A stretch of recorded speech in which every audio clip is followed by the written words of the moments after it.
En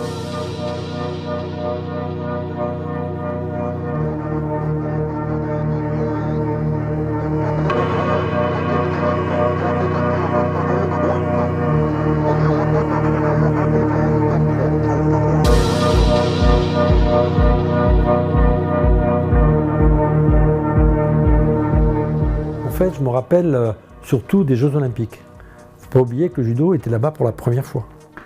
Donc, on était dans le village olympique, on voyait Mark Spitz qui allait à la piscine, on voyait Jess Owens qui était là-bas, qui avait été invité. On voyait, j'ai vu les 3 Américains qui sont arrivés en retard pour le 100 mètres et qui cavalaient avec leur pointe qui ont raté leur bus. Et puis bien sûr, la tuerie de Munich. On a vécu dans le village des choses très difficiles qu'on retrouve maintenant. Ça a été très très difficile. Voilà. Pour ma journée en particulier, bon, les choses se sont faites normalement. J'ai ressenti surtout en fait un grand soulagement. Soulagement d'avoir eu une médaille, parce que d'abord c'était la première française. De mes combats, je garde un souvenir du premier combattant, qui était un japonais naturalisé brésilien. Et là, je gagnais à 2 secondes de la fin. Et j'ai une photo où je mets le mec sur le dos et où je regarde le chrono et on voit 0,02 secondes. Elle a changé ma vie, pas pour moi, pas moi vis-à-vis des autres, mais les autres vis-à-vis de moi, ça c'est certain. Ouais, c'est certain, j'ai eu un autre regard porté sur moi. Ça m'a donné envie de travailler plus. Ça m'a permis de faire des rencontres.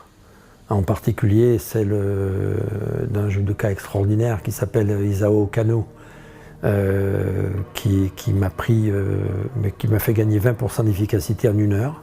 Je suis rentré en France, j'ai travaillé 1 an, et au bout d'1 an, je suis devenu quelqu'un d'autre. Voilà. Je n'étais pas un très bon judoka quand j'ai été champion d'Europe et quand j'étais à Munich. Je veux dire, techniquement, j'étais un bon judoka les 3 dernières années de ma carrière. Voilà. C'est pas pour ça que j'ai plus gagné, mais j'étais un bon judoka. J'avais 2 adversaires dans la vie. J'avais Jean-Luc Rouget en toute 4, c'est pas simple, hein. J'avais Guy Offray qui était un judoka absolument fabuleux, fantastique, gaucher, etc., qui me cassait les bonbons, j'y arrivais pas, etc. Et puis après, j'ai fini par trouver la solution, mais sur le tard. Mais c'était un judoka fantastique, il a été champion d'Europe avant moi, etc. Et il est champion d'Europe, j'ai le genou, je me fais opérer du ménisque. À l'époque, c'était quand même 10 jours d'hosto, le ménisque, hein, à l'époque. Voilà. Ça, c'est 1 an avant les Jeux. Et au championnat d'Europe, Guy, malheureusement, se pète le coude, il se sort le coude en demi-finale, on était en demi-finale tous les deux. On aurait pu se rencontrer en finale et régler le problème, il se blesse, et c'est moi qui vais au jeu.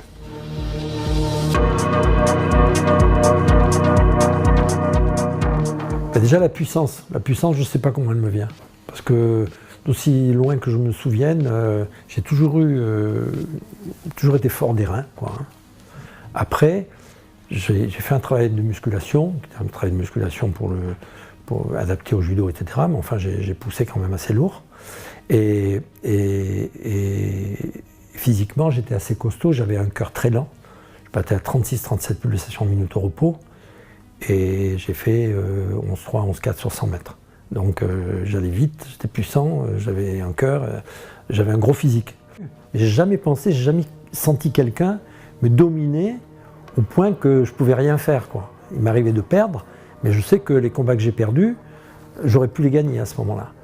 En fait, j'ai toujours pensé que j'étais le plus fort, quoi. Voilà. Donc, bon, on prend ça comme on veut, mais je crois qu'en fait, avec le recul, c'est toujours ce que je me suis dit. J'ai fait 6 championnats d'Europe. 6. 3 fois viré au premier tour, 3 fois champion. Ça veut tout dire. Quand je passe le premier tour, je vais au bout derrière. Championnat d'Europe, hein, pas le championnat du monde.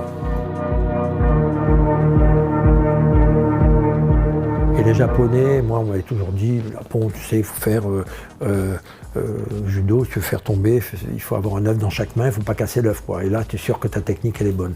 Moi, on m'avait toujours dit ça, je suis allé là-bas, ma foi, les œufs, j'ai compris, mais c'est des œufs de pigeon, hein, parce que j'en ai pris, hein, des coups sur la tête, des coups sur...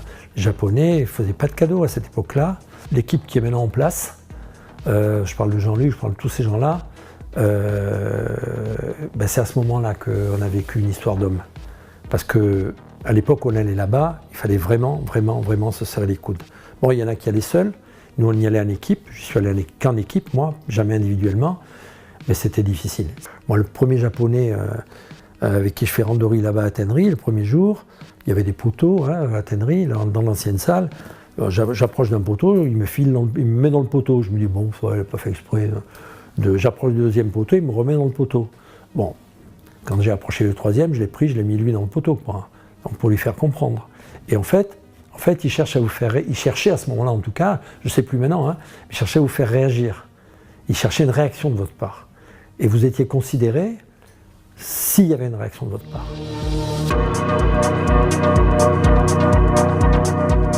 Jeux Olympiques de Montréal, je perds au premier tour contre un mec que j'ai battu 9 fois, alors que Fuji n'est pas là.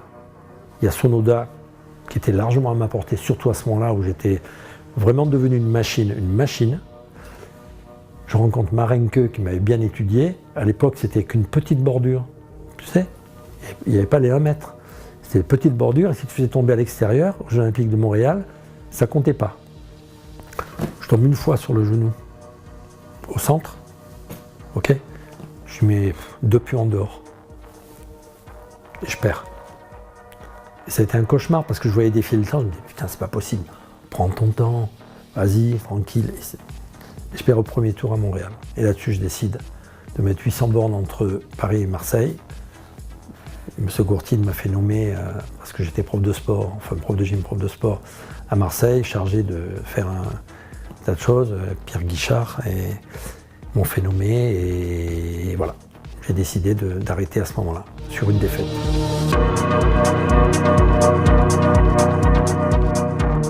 Je regrette parce que quand tu vois, en 62 ans après, à Paris, au Championnat du monde de Paris, les catégories de poids avaient changé. Donc moi, je faisais 82-83 kg, tu vois, en temps normal. Donc les 3 kg, je les perdais facile. Enfin, à 86, ça m'aurait bien arrangé, tu vois. Et quand les catégories ont changé, et quand j'ai vu Ulch, l'Allemande de l'Est, que je lui ai mis des fessées à lui, tu peux même pas imaginer les fessées que je lui ai mis en championnat, être champion du monde, là, j'ai eu les boules. Mais bon.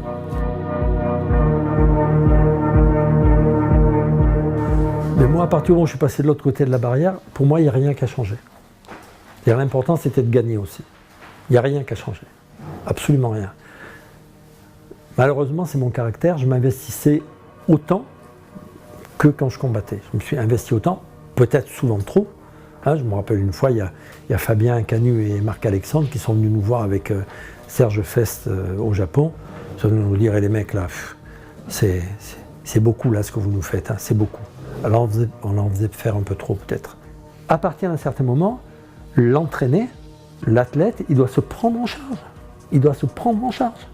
C'est lui qui se connaît le mieux. L'entraîneur lui donne des indications.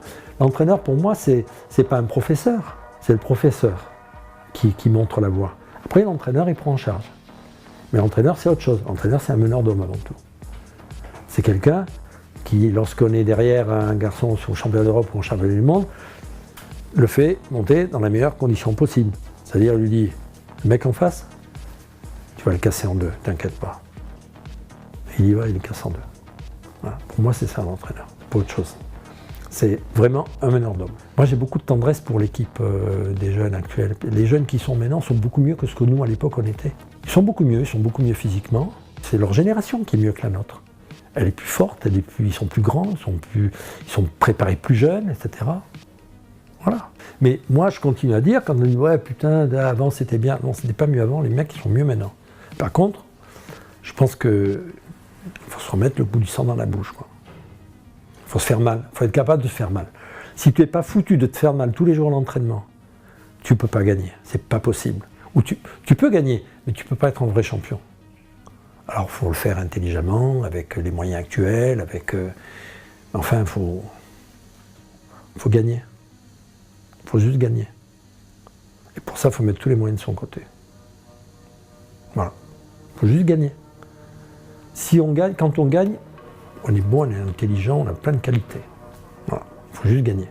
Parce que quand on se lance dans un truc comme ça, c'est une vie.